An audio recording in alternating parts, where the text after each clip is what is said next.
Hey, I'm Robbie Grayson, creator of Trait Marker, and this is the second of a 9-part video series I'm doing on dissolving the past, in which I'm going to show you how to collapse time in order to get more efficient use out of it. Now, in the first lesson, I asked the question, what is the past? And my answer was the past is any involuntary negative behavior that takes place in the present. And I concluded by saying that anything you need to know about your past takes place, if you pay attention, takes place in that involuntary negative behavior that's happening at any given moment. Now, in this lesson, I want to ask the question, what is emotional intelligence? Now, remember, psychological time requires us to take the three different focuses of the three different tenses and to converge them into one at any given moment in time, which is an inefficient use of time. Because the present moment is the only moment in which you can do anything, and you're already having to share it with a preoccupation with the past and a concern about the future. So because there is this constant chattering that happens in our brains, there is the inefficient use of remembering. And so there's certain things that are critical to our survival that we have to outsource. And for those of us nowadays, we outsource that emotional intelligence to computers. That is to say, there's a conversation we have with a computer. We call it programming. So we program the computer to alert us, and then the computer in respond alerts us. Then we have to reprogram the computer. Now, our industrial ancestors, they would outsource their emotional intelligence to machines. And before that, our ancestors would outsource typically their emotional intelligence to nature. So now natural time is the larger context. Psychological time only happens in your head, and natural time happens everywhere in the universe. Now, I've got these two different words up here that represent different functions of the brain. Now, the brain is very complex, but I've reduced it to just two basic functions. There's the voluntary function, which is the part of the brain that does all the thinking and the considering and the talking back and forth to ourselves. Then there's the involuntary function, in which memory takes the form of behavior.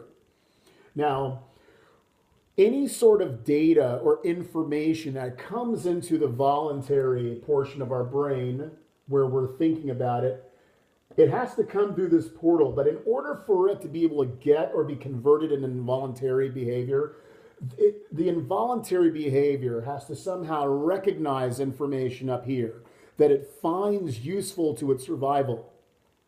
Now, when it comes to natural time is always giving out signals, and the signals or the language of nature are cycles.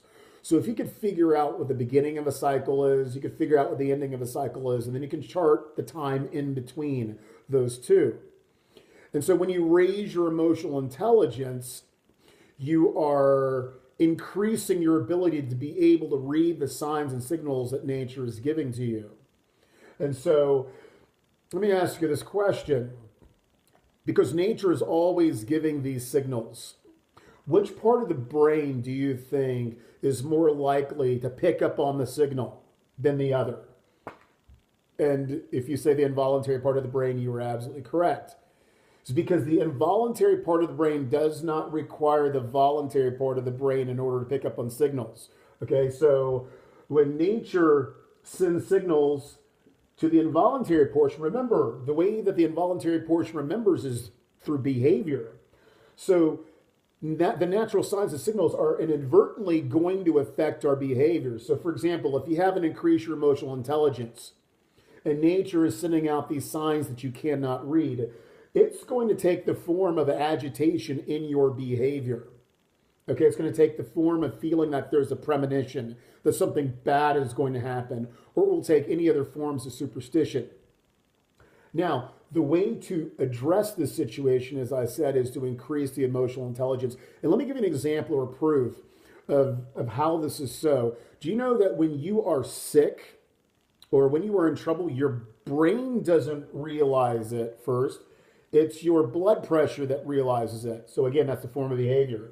If you are in trouble, your heart rate or your nervous system is going to recognize it before your brain does. And if you are agitated, long-term, if you're paranoid, your sleep cycle is going to recognize it before the brain does. And that's because the language of nature is a language that bypasses the voluntary portion. Now, when psychological time insist on working against natural time, that's what we call friction, and that friction is suffering. And we'll talk about that in the next lesson. We'll see you there.